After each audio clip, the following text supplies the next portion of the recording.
मैं स्पष्ट रूप से बीजेपी की इस बेशर्मी की निंदा करता हूं, इस सरकार की निंदा करता हूं। मोहन यादव और शिवराज सिंह जी ने जो भ्रम फैलाया, जो धोखा दिया हमारे ओबीसी के छात्रों का, उनका भुगतान उनको अगले आने वाले समय में करना पड़ेगा, छूटेंगे नहीं।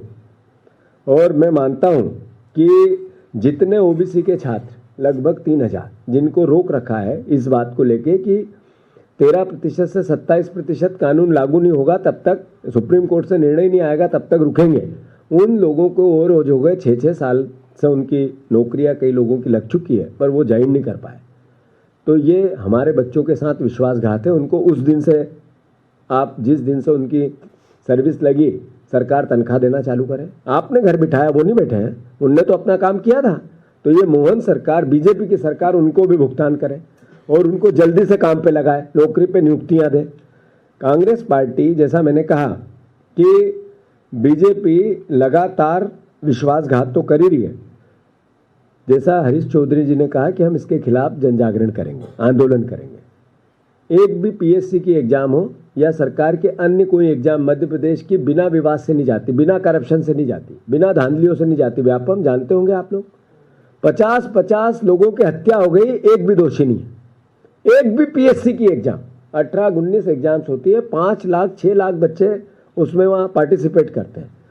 इतने में कई लोग हर साल 1.5 लाख 1 लाख ओवर एज हो जाते हैं क्योंकि सही समय पे एग्जाम नहीं होती, रिजल्ट नहीं निकलते, एग्जाम में धांधलियों बगैर एग्जाम नहीं होती, जांचें होती रहती हैं, छात्र परेशान हो गया।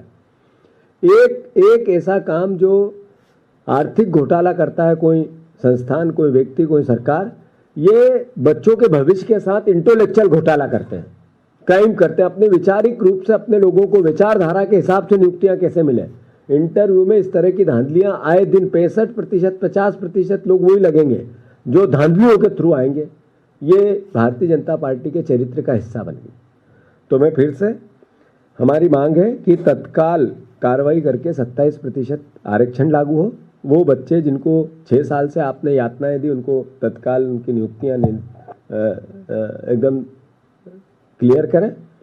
उनको, उन्हीं बच्चों को जो 6 साल से आप लोगों ने मेहनताना रोक रखा, उनकी जितने भी तनख्वाह बनती वो दें।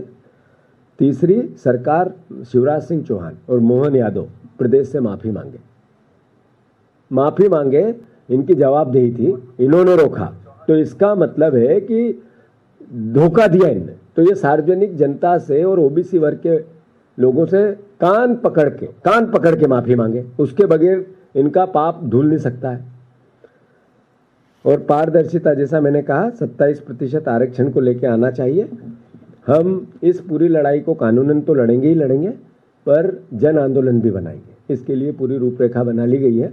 दिल्ली से इस बात को इसलिए उठाया जा रहा है कि जैसा धोखा मध्य प्रदेश में शिवराज सिंह चौहान और मोहन यादव दे रहे हैं, वैसा ही धोखा भारतीय जनता पार्टी की पूरी चाल